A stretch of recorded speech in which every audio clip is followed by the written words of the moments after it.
Hola amigos, amigas. Hoy estamos en un nuevo capítulo de Derechos Hablados y hemos querido dedicar este programa a un hecho histórico. El día de ayer ha fallecido Fernando Karadima.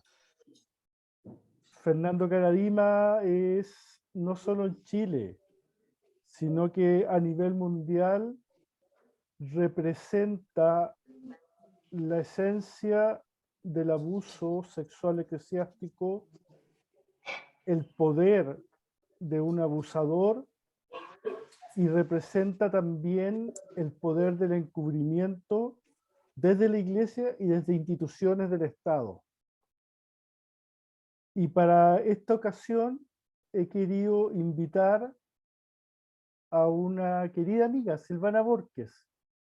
Silvana es ginecóloga, feminista activista, y es desde donde nos conocimos hace ya 3 años, vocera de la red de sobrevivientes de abuso eclesiástico, de abuso en contextos institucionales, como nos hemos empezado a llamar ahora.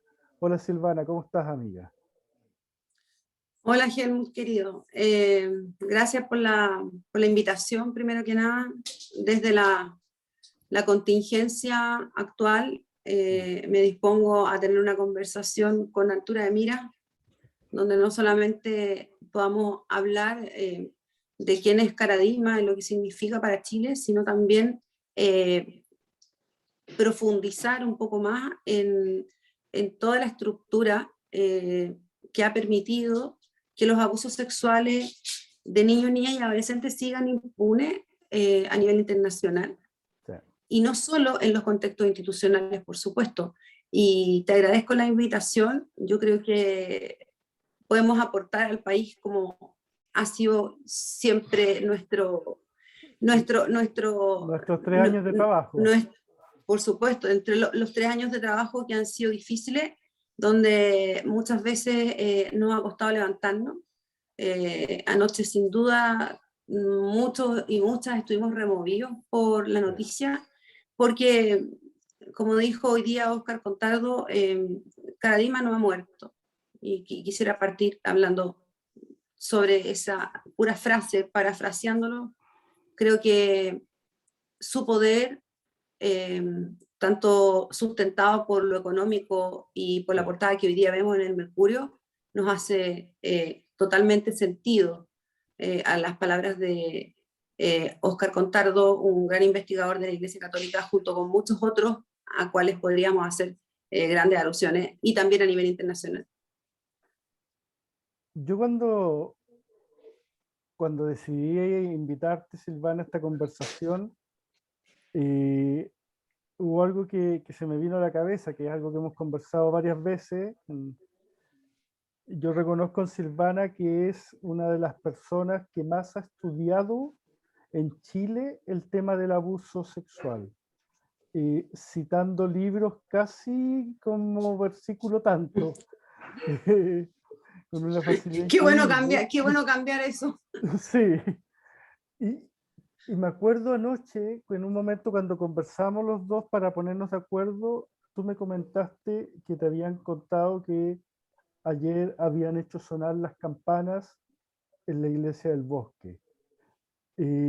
Cuando tú me lo dijiste, después me quedé pensando en eso. Para mí fue tétrico.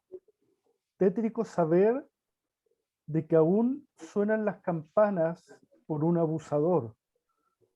Y de ahí quiero entrar ya como en tema y preguntarte, Silvana, ¿cuál es tu opinión sobre Karadima? ¿Cómo ves tú la figura de Karadima y su historia?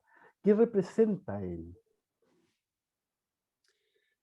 Mira, yo creo primero, Helmut, que sí, gracias por relevar de alguna manera. A ver, yo no soy la que más sé de abusos sexuales, evidentemente no, ni tampoco me voy a rogar ese lugar. Soy una activista más lo que pasó es que evidentemente cuando uno fue víctima y pasa a darse cuenta que no fue solamente en el seno familiar, que fue víctima de un sacerdote del sur, que a nadie le importaba mucho, y empieza a mirar, en la época universitaria creo yo, la historia de otros, llega a mis manos el primer libro de Pepe Mujica, uno de los primeros que investigó la sexualidad del clero.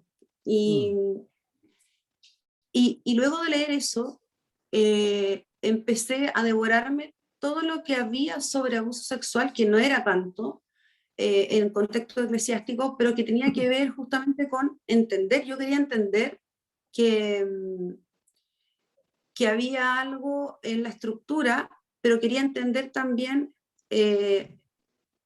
por qué me había pasado, porque los por qué son sí, preguntas de terapia y a veces no se resuelven jamás, ¿no es cierto? Pero yo quería entender un poco el por qué ocurría en tantos lados eh, y el silencio en relación a esto. Y, y ahí fue cuando decidimos con mi hermana hacer la denuncia después de un proceso largo familiar y luego, obviamente, con el caso Carañima y otros, ¿no es cierto?, a nivel de documentales, compartir con otras víctimas como ha sido en las redes sobrevivientes, compartir también en otros espacios con Alberto Atié en algún minuto, mm, con Ana Luz Salazar, vía telefónica, con Miguel Hurtado, sí, y con tantos otros que han sido luz y que también tienen libros escritos que también han sido búsquedas personales. Yo creo que finalmente eh, no te podría decir que soy la que más sé, para nada, pero sí he leído y he estudiado y me devoré el caso Caradima de principio a fin, de manera algo morbosa incluso, debo reconocerlo, porque siempre asimilé a Caradima con mi abusador, de la manera en cómo construyó su poder y encontrarme a mi abusador abusando hoy día, hace un mes, de otra persona, me hace volver a mirar este lugar, y no desde mi vivencia, sino desde la vivencia de la construcción que hace una iglesia completa, vinculándose con poderosos de ciertos lugares, con grandes empresas, con grandes familias, entre comillas. Mi familia no es una gran familia, mm, eh, pero con gente que va aportando. Y Caradima sabía muy bien moverse desde esos espacios. Entonces, a la pregunta, ¿quién es Caradima? Primero decirte que yo no puedo definir a Caradima como de punto de vista psicopatológico porque no soy psicóloga ni soy psiquiatra, soy ginecóloga. sí, Eh, sí, por mi diplomado en prevención de abuso sexual y por lo que he leído y por, de alguna manera, lo que nos cuenta la psiquiatría, mi percepción es que Caradima siempre fue un personaje muy maltratado, que no era una lumbrera en el colegio, que necesitaba destacar a como fuera, necesitaba autocomplacerse a como fuera y necesitaba tener poder de la manera que fuera. eh, y eso fue avanzando en el tiempo desde que él es seminarista en adelante, rodeándose también de gente muy parecida a él, eh, ya, hasta llegar a formar lo que conocemos como la Pía Unión Sacerdotal, el Círculo de Acción Católica, que son los laicos, que eran los jóvenes que participaban, ¿no es cierto?, de un movimiento sí, muy potente, tan potente que deslumbra al cardenal Francisco Fresno, pero ese deslumbramiento era un deslumbramiento que era maquinado, o sea, pero, a los jóvenes de la Acción Católica les decían, tú ponte aquí, tú ponte allá, y y di esto otro. Y lo comparo con mi abusador, porque él hacía sí, exactamente lo mismo. yo hoy día escuchaba a Silvana un comentario sobre Caradima que me cuadra mucho con lo que tú estás diciendo, en que decían que Karadima en general no era un tipo inteligente, no era un... No, De para hecho, nada. se caracterizaba porque los desarrollos que él hacía sobre la Biblia eran muy básicos. Absolutamente. No era un gran teólogo, para nada, para nada. Era Era muy, una muy básico. estratega. Era Sí. una estratega, yo lo definiría como un narciso perverso, eh, creo desde la psicología, pero una estratega que acomodaba a las fichas de poder en el lugar donde tenían que estar Mm, y desde ahí las iba moviendo, eh, abusando también de la vulnerabilidad de cada una de las personas que estaban cerca y que se acercaban usando el sacramento de la confesión y otras cosas para seguir vulnerando las conciencias de no solamente 3 víctimas, sí, que son las que más conocemos, sobrevivientes, supervivientes, como queramos decirles, sino de un gran grupo de personas, de un gran grupo de laicos, de una parte importante del clero, más de 50 sacerdotes, más de 20 obispos, claro. y cómo los va colocando en lugares con jugadas de ajedrez mágicamente, eh, tiene que ver, creo, con la perversidad máxima para su placer sexual eh, y sádico, porque él, él tiene plena conciencia de lo que logra y lo que hace en sus víctimas, que es quebrarlos tanto que no tengan oportunidad de salir nunca de ahí, porque el poder que está por encima de él lo eh, ya lo compró y ya lo ganó.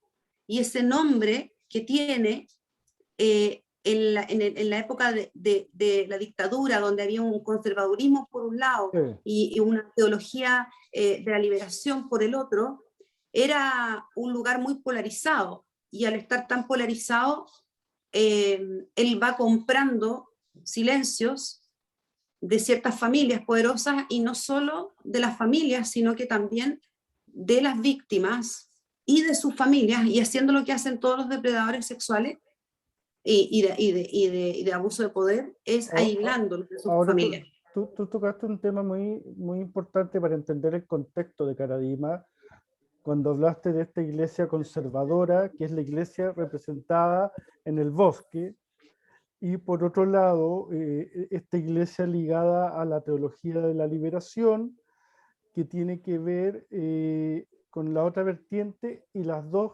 vertientes convivían bajo una dictadura donde, y es otra de las cosas que yo le reconozco a Karadima como estratega, es que él supo ponerse al lado del dictador y ganar su confianza plenamente.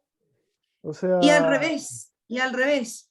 Eh, sí, ahí quisiera aportar 2 cosas. Primero, para terminar un poco ¿mm? de analizar quién es Karadima, decir que Karadima en general lo que relatan las víctimas es que los hace competir siempre entre ellos por el amor de él. Y es difícil aceptar que uno ha querido o ha amado o ha respetado desde obviamente esta asimetría de poder a un abusador, ¿no? Pero los hacía competir entre ellos de manera de ganarse su confianza y el que destacaba le robaba de alguna manera no solo su alma, sino que sus conocimientos Sí.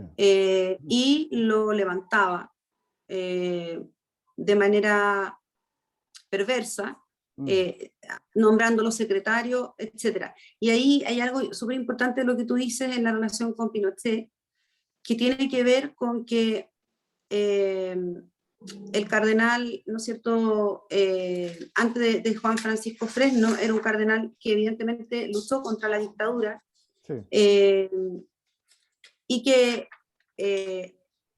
el conservadurismo de Karadima le impedía convivir con eso. se hablaba mal de la iglesia de Caradima de alguna manera, por sí, ser muy conservadores, por conservar el rito casi previo al Concilio Vaticano II. O sea, si pensamos en cómo Caradima vestía de alguna manera a los jóvenes de acción, de la acción católica, eran vestidos de uniforme. claro. Caradima cambiaba un auto una vez al año y los cambiaba por el mismo tipo de auto y el mismo color. Claro. Eh, y bueno, él lo que logra hacer después de, de involucrarse con el cardenal Sodano es de alguna manera hacer entre Pinochet y Sodano una relación muy eh, eh, eh, ¿cómo decirlo?, de unión para colocar a la iglesia conservadora por encima de el cardenal que ya tenía que salir por la edad, porque tenía 73 años y ya tenía que salir por la edad. Y Juan Carlos Cruz cuenta en su libro, El fin de la inocencia, cómo él y muchos escuchaban las conversaciones que tenía el nuncio con Caradima, conversando sobre lo que ocurría en el Vaticano y cómo podían influir en el nuevo arzobispado y en el nuevo cardenal que se nombrara. Y lo logran colocando a Juan Francisco Fresno. Y cuando Juan Francisco Fresno va a la iglesia del Bosque, había todo un despliegue por parte de estos mismos jóvenes y por supuesto de Arteaga, de Diego Osa Mm, y de los más cercanos, sí, de Samuel Fernández, de el cura Polanco y de muchos otros que hacen un show delante del cardenal Fresno, mostrándose y mostrando cómo ellos alaban a Caradima. Y de ahí quiero leer una cita textual, eh, cómo Sodano y Caradima conspiran junto con Pinochet para sacar en el fondo a esta iglesia que molesta y dejar a esta otra iglesia tranquila, que habla más bien de la Virgen, con ese discurso muy sutil de Caradima, pero que aporta vocaciones sacerdotales potentes. Eh, y Juan Carlos Cruz llega a decir incluso que Caradima en ese tiempo presidía la propia parroquia como un dictador más al puro estilo de Pinochet. Eh, como se hace pasar por su padre, ¿no es cierto? Como la mayoría de los abusadores lo hacen con sí. todo. También eso confunde mucho a las víctimas. Y finalmente, el lugar de a dónde salir es solamente mirar a este abusador desde su propio bienestar, desde su propio egocentrismo, pero le gustaba mucho estar rodeado por familias poderosas y por familias de militares poderosos, y de alguna manera derrocar a este gobierno comunista y a estas voces disidentes. Yo creo que en cierta forma Caradima fue una persona que entendió muy bien las relaciones de poder y dónde ponerse en el lugar preciso, en el momento preciso. O sea, eh, él, un tipo que no es ninguna lumbrera, no es un tipo brillante, pero que tiene dos cosas. Tiene magnetismo y Tiene tiene, mentira. y tiene habilidad estratégica y se pone en lugares precisos, momentos precisos, hasta el punto de que no solo en el momento en que empiezan las acusaciones, tiene el apoyo de connotados políticos, sobre todo de derecha, tiene el apoyo de la casta empresarial, no del empresarial, no, de la casta, de ese 1% del que gobiernan, ¿verdad?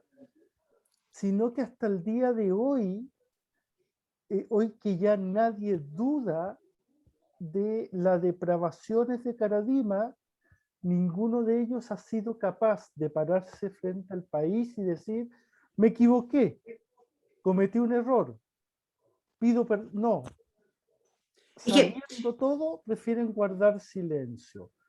O sea, ese es el poder, por eso es que yo coincido plenamente con Óscar Contardo cuando dice Caradima no ha muerto. sí, yo creo que lo que tú relatas tiene que ver más bien con no van a pedir perdón jamás, Mm, porque ellos levantaron a este monstruo, mm, eh, y creo que hasta el día en que murió lo siguieron levantando.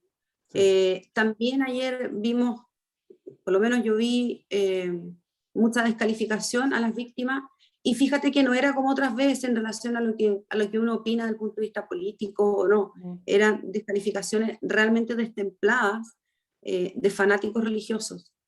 Me llamó mucho la atención y entendí que todavía hay un círculo cercano mm, que está escondido, y no quiero entrar en teorías conspirativas, pero que está escondido dentro de este poder fáctico, eh, desde la portada del Mercurio, diciendo las dicotomías de Caradima, mm, de dicotomía no sé qué puede tener ser un abusador sexual serial de niños, niñas y sí, adolescentes, y de hombres mayores y de sacerdotes en serie. Y por otro lado, cómo Zipper le da voz a un conocido doctor de Caradima por más de 30 años, que siempre estuvo a su lado, no como médico, porque como médico tratante tú tienes que tratar a tu paciente, pero claro. siempre estuvo a su lado defendiendo su eh, inocencia. Caradima muere sin pedir perdón. Y muchos de los que lo acompañan y lo siguen acompañando en el secreto, Sí, siguen sin pedir perdón porque siguen creyendo en que las víctimas que denunciamos queremos hacer morir a la iglesia, cuando en realidad es todo lo contrario. Yo no diría que queremos salvar a la iglesia tampoco, pero sí diría que queremos limpiarla y limpiar todos los lugares donde haya abuso. a ver, Y, yo siempre he perdón, escrito, ¿sí? en la No, página dale. 79 del libro El fin de la inocencia, eh, Juan Carlos Cruz empieza a contar cómo Caradima empieza a quebrar a los adolescentes uno por uno. Por ejemplo, con cosas tan sutiles como citarlos, ¿no es cierto? Quiero hablar contigo, y hacerlos esperar 1 hora, Mm, 2 horas, 3 horas. Y no era que Caradima lo hiciera adrede para hacer algo en ellos, sino que simplemente no le importaba hablar con ellos, pero con eso él después les dice, me esperaste, o sea, eres incólume y tienes una claro. confianza en tu padre espiritual. Y eso a ellos los deja como empoderados de no quebrarse, ¿no? Entonces, cuando ya empiezan las tocaciones en la sacristía, las tocaciones en la propia pieza, las tocaciones en ciertos lugares, las caricias durante la confesión, ojo, eh, semi-oculto, él siempre después les dice, vayan con Dios, mientras les da una palmadita en el pene, eh, y en cualquier momento, si él notaba, porque de esa manera probaba qué víctimas eran más factibles de vulnerar o no, Sí, eh, por eso te digo que es el perverso del libro, de manual, que se acerca a su presa y va viendo con quiénes sí, con quiénes no, pero además a los que no puede vulnerar desde el punto de vista sexual, los vulnera de conciencia, de manera de defenderlos y de aprenderse discursos de memoria. Juan Carlos Cruz también cuenta en su libro, y que bueno, está en otros lados, en los relatos de Zipper y en otros lados, como él eh, lleva a la casa del cardenal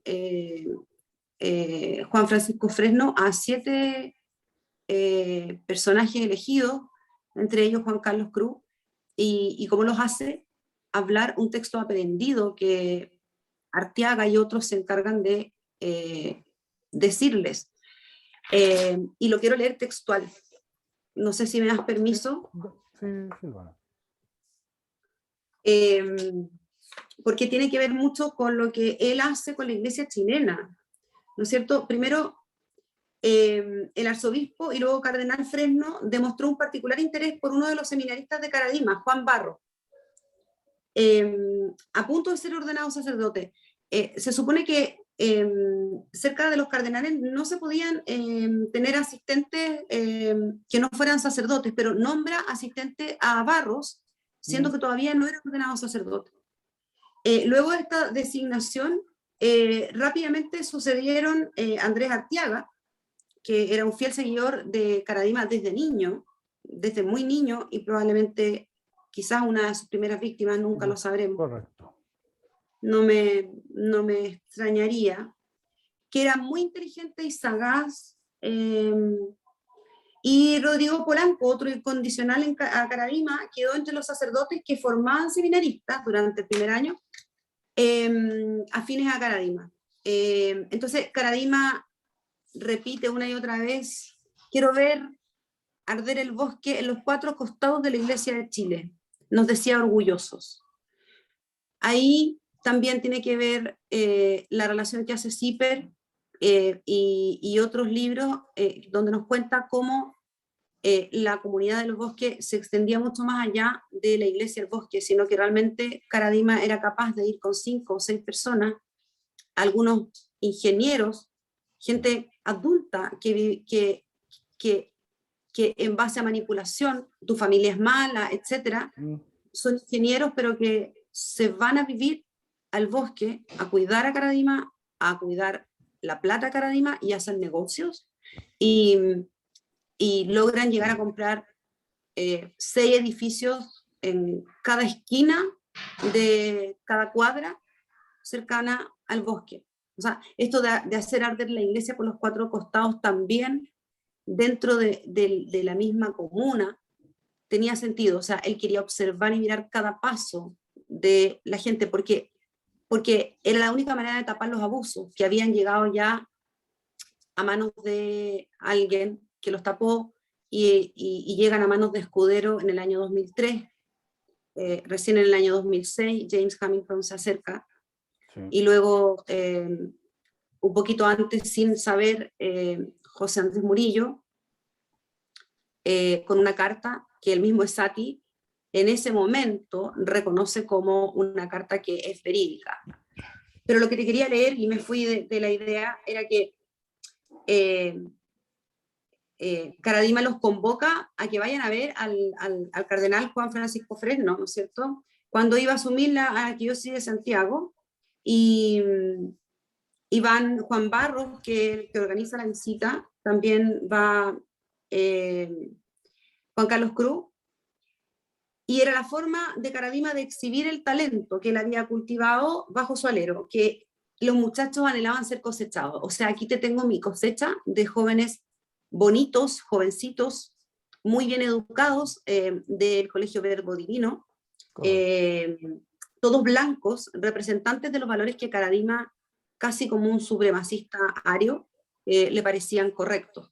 Y dice, llegamos, ¿no es cierto?, el cardenal nos da la bienvenida, y ellos, previo a ensayar lo que tenían que decir, dicen: todo se lo debemos al padre Fernando, que batalla incansablemente por preservar nuestra vocación y trabaja duramente para que aprendamos la doctrina correcta, quedándose hasta altas horas de la noche confesando y a veces hasta enfermo. Líneas sacadas probablemente, dice, de una biografía beatífica de asesinos de el santo cura de Ars.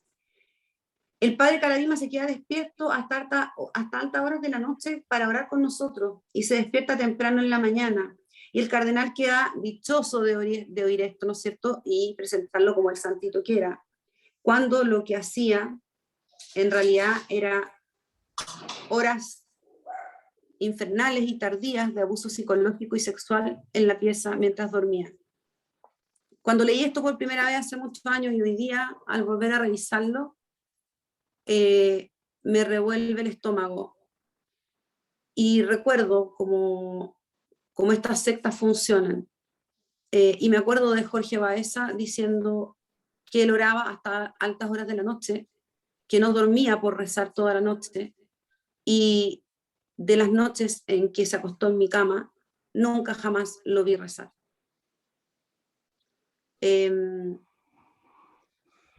Creo que, bueno, luego el nuncio llega hasta donde Juan Pablo II, como un gran cardenal nombrado por Juan Pablo II, y en el año 2006 se retira de ese lugar, pero queda siempre en el lugar de refugio del Vaticano frente a todo lo que se pudiera hablar de Karadima y sus seguidores. Silvana,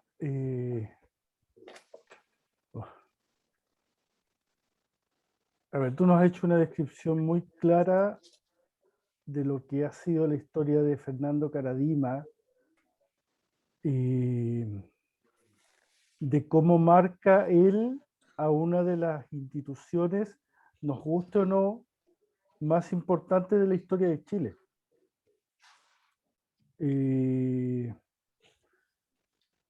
Y me quedan varias cosas dando vueltas en la cabeza cuando tú en un momento hablabas de esta iglesia del Bosque y de esta otra iglesia que también convivía en tiempos de dictadura. La voy a llamar, no por la teología de la liberación, porque no todos eran de la teología de la Sí, liberación, pero sí una iglesia opositora a la dictadura que se hacía claramente. llamar la voz de los que no podían hablar. Y si hay algo que hemos aprendido y denunciado incansablemente en la red de sobrevivientes, es que en ambas iglesias habían abusadores y protectores de abusadores. Absolutamente. La- la- Y las dos coexistían cosas, en el mismo lugar. justamente. O sea, cuando tú haces este detalle que es macabro sobre Karadima, ¿sabes quién se me vino a mí a la cabeza? Sí, pero calcado, el que no Valenzuela en los jesuitas.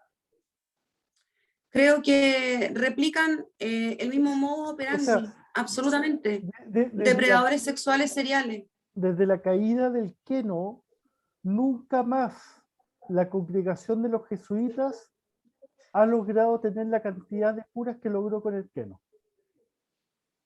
Nunca Claro, más. porque sirve y sirve tanto como sirvió un poblete, Claro. para juntar plata, para juntar poder, para juntar, para juntar prensa, porque la prensa buena, por supuesto que sirve. O sea, y si de Justamente. ahí tú saltas al Vaticano y al no sé cómo se llama, la persona que ya se me olvidaron los términos eclesiales, a la persona, ¿cierto?, que es el mayor promotor de alguna congregación, Sí. estás a un lado, a un límite. Ahora, frente a las denuncias y a las primeras denuncias de Karadima, el sacerdote Escudero fue el encargado de recopilar la información. Él dice en una investigación de CIPER del año 2010 que él se sintió asqueado cuando escuchó la revelación de James Hamilton, y le preguntan por qué no hizo nada y por qué él no denunció, y dice que a él no le correspondía porque Raso solo le había ordenado investigar. Luego aparece, claro, luego aparece una carta de José Andrés Murillo que está como entre medio, y luego aparece Juan Carlos Cruz, y me parece muy interesante algo que, que lo encontré del terror y que entiendo absolutamente desde esta perversidad de la iglesia, y perdón que lo diga Sí. tan categóricamente, pero Eliseo Escudero dice que fue el primer investigador de los antecedentes recibidos, y y que luego se mantuvo el caso escondido por 6 años. Errázuriz esconde el caso por 6 años. Por 6 años. Y luego que pasara que Arteaga es sacado, porque Arteaga, acuérdate que en una misa pide rezar por los pecados del padre Caradima, y que tienes toda su confianza, y él forma parte de la Universidad Católica. Bueno, por el escándalo que hubo en el fondo lo sacan, Sí. y el que se hace cargo de la Pía Unión Sacerdotal, con todas sus platas y con todo entre medio, porque la Pía Unión Sacerdotal tenía contadores, arquitectos, gente laica que trabajaba ahí, no solamente curas, o sea, gente laica que trabajaba para los curas. Justamente es Samuel Fernández, que hoy día se ve muy cercano a las víctimas de Caradima, junto con un cura Polanco. Justamente eso era lo otro que te quería tocar, porque tú nombraste, cuando nombras este círculo cercano a Caradima, nombraste a dos personas que para nosotros, por lo menos en la red de sobrevivientes, con su actuar en ese momento y con su actuar posterior también, son parte de este círculo vicioso de poder. Uno es Polanco, no sé si tú sabes si aún seguirá trabajando él en la Universidad Católica, hasta donde yo sé aún sigue. Claro, sí. Y el otro es Samuel Fernández. Está escondido y como apoya a una de las víctimas, bueno, la única víctima que ha salido a la luz pública del caso Poblete, que es Marcela Aranda. No sé de qué manera la poder apoyar, pero es muy difícil poder hablar de Polanco sin que salgan a decirnos que está arrepentido, que se equivocó, pero, claro, pero cuando en el caso ya Polanco era tiene 5 evidente. acusaciones él. Exacto, y cuando ya era evidente, después de un informe especial, después de todo un país que descubre lo que ocurre, Samuel Fernández y Polanco siguen al lado de Caradima. Claro. Solamente cuando la iglesia, después de un tiempo, hace su declaración, después de eso ellos se desligan de Caradima. Por otro lado, decir que al Vaticano no le llega la información de Errázuriz. Al Vaticano le llega de estas tres víctimas, al Vaticano le llega la información, y lo leí por Escudero, de que él no podía hacer nada porque eran víctimas en teoría mayores de edad, pero había un poco confusión en la edad, pero que al Vaticano le llega una declaración directa de James Battle, diciendo que él sí fue víctima de Fernando Caradima desde su primera infancia hasta que tenía 19 años, perdón. Y ahí es cuando en el fondo desde el Vaticano parece ser que ya el nuncio el nuncio Angelo Sodano estaba perdiendo poder, o ya no pudo parar en el fondo esta situación, y empiezan a investigar.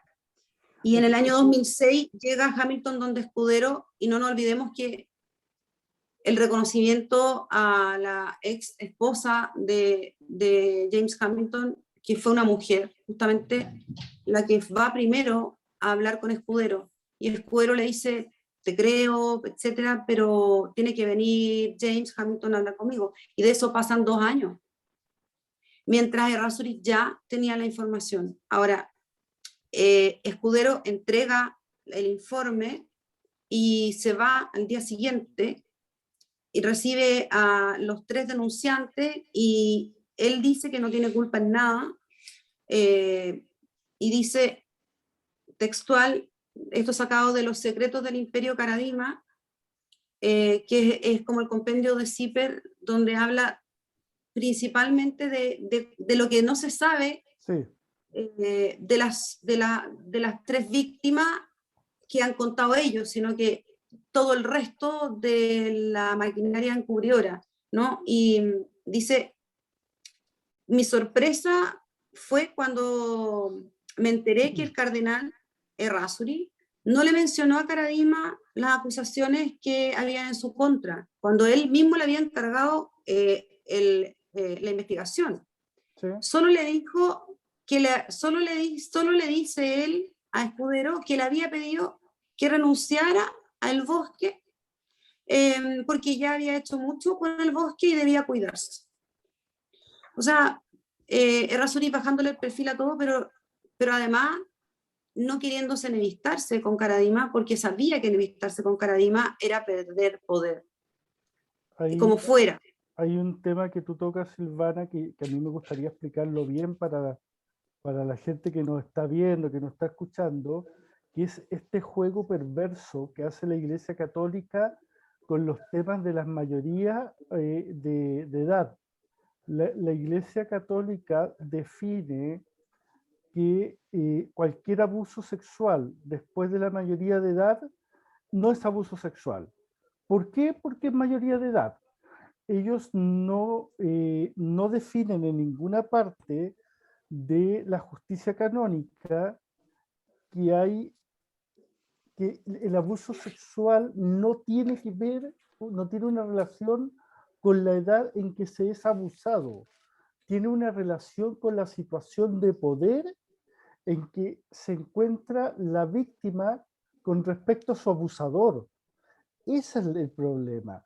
No tiene que ver con que si yo tengo 5 años o 40 años.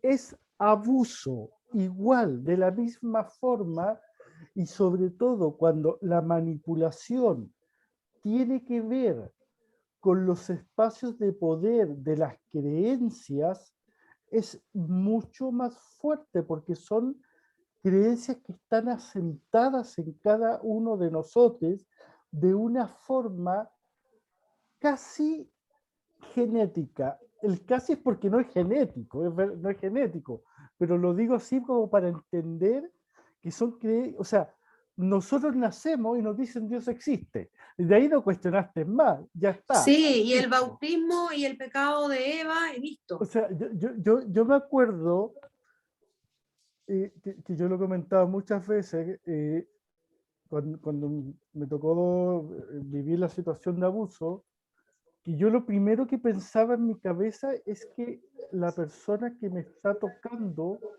está puesta por Dios. Y a pesar de lo que Él me estaba haciendo, yo era incapaz de cuestionar eso. Yo no dejaba de creer que estaba puesto por Dios. Entonces, Por supuesto. yo sigo peleando eternamente y lo voy a seguir haciendo con la iglesia con respecto a esta falta de respeto que hacen con el tema de la edad. No es que yo tenga más de 18 o menos de 18, da igual. El abuso es abuso. No hay Y es otra abuso de definición. poder con un hechizo de toda la familia o Sí. alejándote de toda la familia. O sea, yo invito a leer de verdad, de nuevo, a darle una vuelta a los dos grandes libros que se han escrito sobre Karadima, Los secretos, ¿no es cierto?, del Imperio Karadima y Karadima, el Señor de los Infiernos, para darnos cuenta de la perversidad que existe y que existió y que sigue existiendo, creo yo. Y lo digo en relación a que el código canónico no ha cambiado, lo digo también en relación a cómo se defiende Escudero en el año 2009, ¿no? No estamos hablando de Sí, 1990. sí. En el año 2009, cuando le tomé una foto, porque me pareció insólito que esto esté escrito y dice, ¿por qué no se podía tomar la decisión de mandar esto al Vaticano rápido? Y dice, porque hay una cosa muy interesante que dice la Iglesia Católica, donde un testimonio, lo dice en latín, no es válido. O sea, está en latín, dame un segundo. Un testimonio, pucha, no sé dónde lo dejé al final, no, no es suficiente y un testimonio de una persona es inválido por ser solamente uno. Cuando llega una segunda víctima a denunciar a la misma persona, recién ponen ojo. ¿Y Claro. qué decisión tenía el cardenal en este minuto, cuando el Escudero entrega el informe? Dice, Imagínense lo perverso, y por eso cuando la gente nos pregunta en los medios sociales o en las redes si nosotros pensamos que esto sigue siendo así, es evidente. Es evidente. Y lo que Escudero contesta es, el cardenal tiene 3 caminos. Los caminos de la reparación, mira los caminos que plantea la Iglesia de su perversidad. El primero era leer los informes y decidir que los testimonios no me convencen y tirar toda la basura. Lo hizo por un tiempo. Sí. El segundo era llamar al acusado a escuchar sus descargos y comparar los testimonios con los descargos de los acusadores. Y así, y si los descargos no le convencían, decirle, yo le pido a usted que deje su cargo en la parroquia y se retire, en el fondo, de pedirle a Karadima. Claro. Y el tercer camino es nombrar a 3 jueces para que frente a los hechos juzguen y tomen una decisión. Esa decisión podría ser resuelta entre ellos siempre y cuando se tratara de menores de edad. ¿Y por qué pasa todo esto de que Errázuriz sale diciendo que él hizo todo?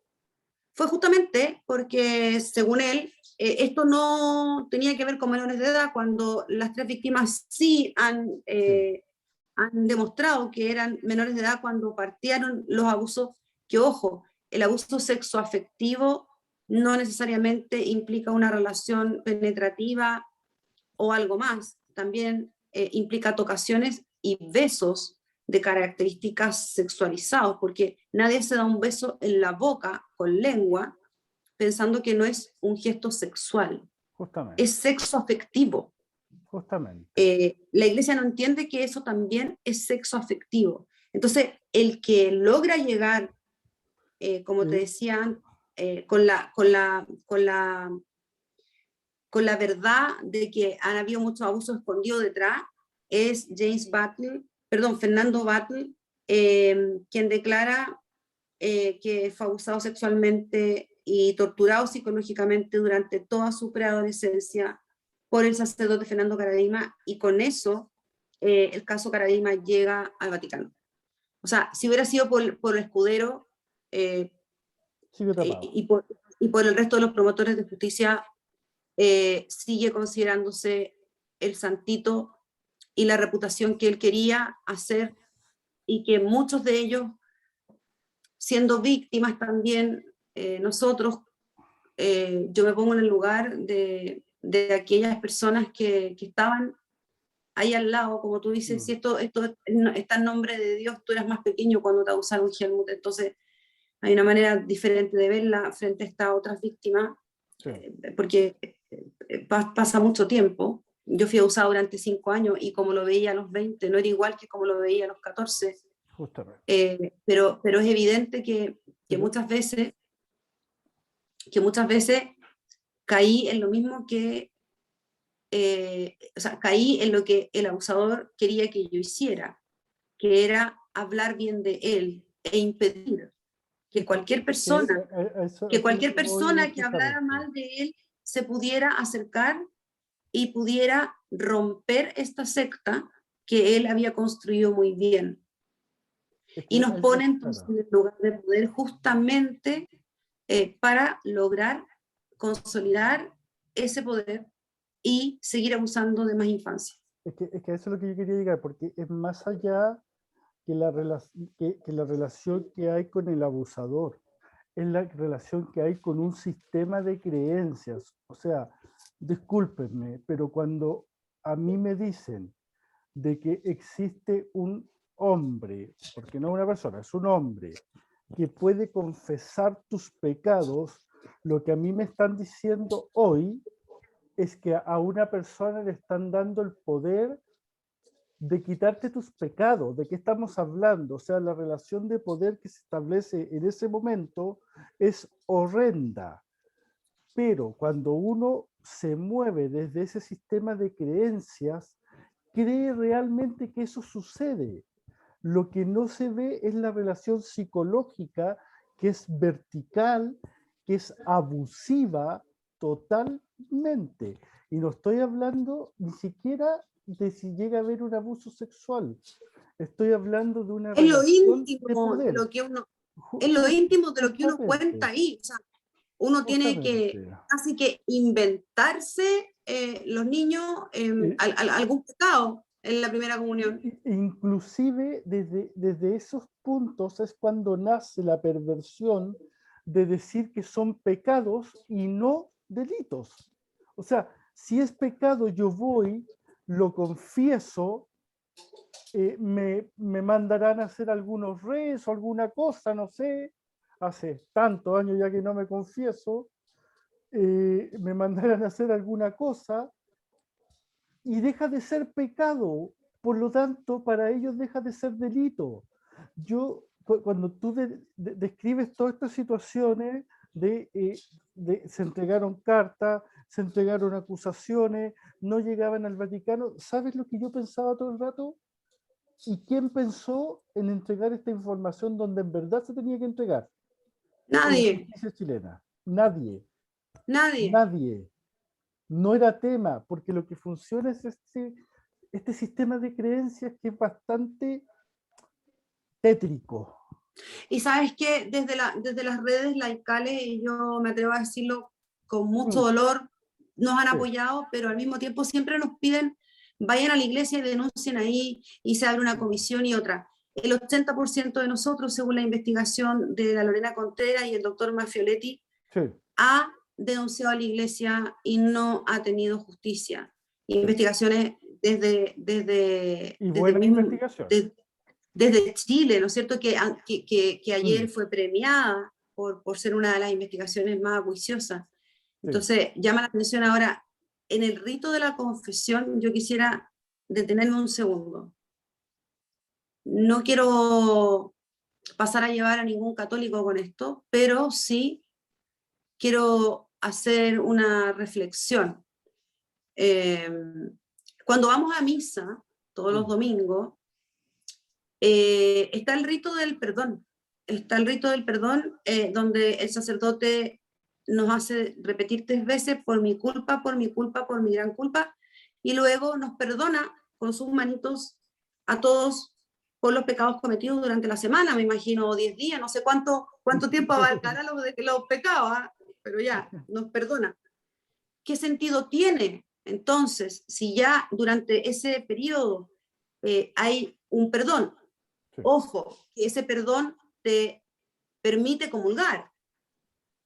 O sea, porque nadie le pregunta a todos los que van a misa si se confesaron o no la semana anterior. Mm, Y uno hace fila para comulgar, sí. como veíamos a Pinochet comulgando, y muchos otros, ¿no? Sin embargo, el rito de la confesión se basa en contar la intimidad de tu ser, la intimidad máxima de tu ser frente a otra persona y que él opine, te dé tareas o te abuse o simplemente eh, considere que tiene que llamarte a otra confesión o corrección fraterna, etcétera, y que no puede romper el secreto de confesión. Pero hoy día yo me pregunto si realmente los laicos no pudieran rebelarse contra ese rito como un rito sacramental necesario para poder comulgar o un rito sacramental necesario dentro de tantos ritos que hay en la iglesia. Cuando el sacerdote, el Altus Christus, eh, se convierte y hace el pan y el vino convertido en el cuerpo y la sangre de Cristo durante la ceremonia, es el otro Cristo, Sí. y nos da la comunión, ese otro Cristo,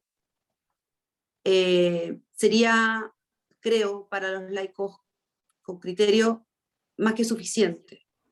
Y A podríamos lo prevenir mejor tanto a liberalizador. niños, niñas y adolescentes. Sí.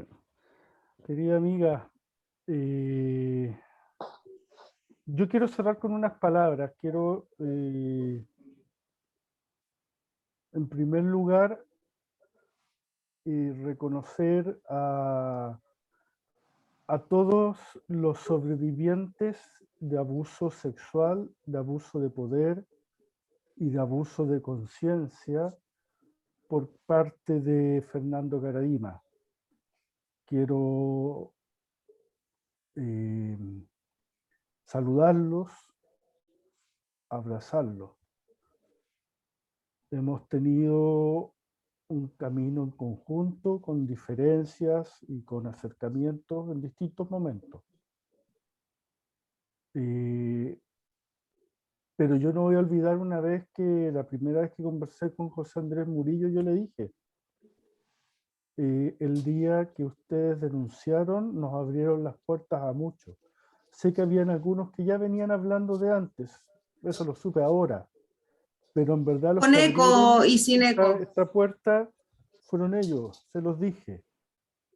Y sé que no son ustedes tres los únicos, sé que son muchos. Nos O hemos sea, ido conociendo en este camino y quiero saludarlos, quiero abrazarlos y reconocerlos también en nuestra lucha. Quiero ser claro, y lo hemos dicho en la red de sobrevivientes una y mil veces, está demostrado que no hay que denunciar en la iglesia, hay que denunciar a la iglesia. La iglesia católica ha sido el gran problema. Y en nuestro programa, en Derechos Hablados, donde nuestra razón de existir como programa es el rescate y la promoción de los derechos humanos, como seres humanos tenemos todo el derecho a expresar y a pedir justicia en los tribunales de nuestro país, no en los tribunales de un Estado extranjero como es el Estado del Vaticano. Es el Estado chileno el que debe responder por qué Fernando Caridadima partió sin haber puesto un pie en una cárcel. Es el Estado chileno el que le debe responder a todas las víctimas de Fernando Caradima y de todos quienes hemos sido abusados en contextos eclesiásticos porque nunca han hecho nada, porque han mirado para el lado y a lo más han dicho palabras bonitas de buena crianza, lo políticamente correcto. Estamos ya en la hora. ¿Me das un Sí, segundo amiga. cortito porque quiero Un unirme a tus segundo. palabras? Un Sí. segundo cortito que para mí nunca es tan corto. Sí, quiero unirme a tus palabras desde el humanismo, desde el amor, desde la hermandad. Las víctimas siempre estamos solas y no nos podemos sentir solos de nuevo.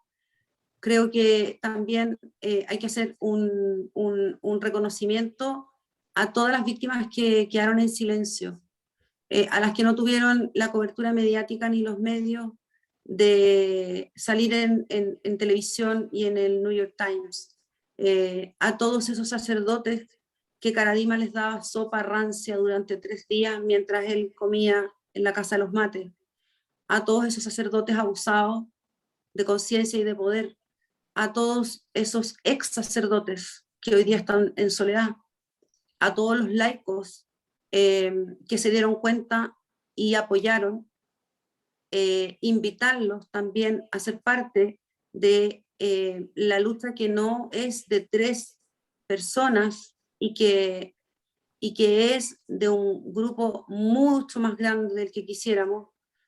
Y por otro lado, reconocer también que esto nos moviliza a seguir insistiendo en una comisión de verdad, justicia y reparación, puesto que no es suficiente la justicia terrenal, debe llegar y, y de alguna manera abrazamos todas las causas que vengan desde el humanismo, que esto no es política, aunque tiene que ver como todo, como con el poder y con los poderes fácticos que hoy día se meten desde el Mercurio, como se metieron en algún minuto a hablar mal de James Hamilton y a expulsarlo de la iglesia, hoy día se meten desde el mismo lugar, como nos han también cerrado la boca a los que no somos eh, de, de ese lugar privilegiado en cuanto a que no decimos lo que deja contentos a todos.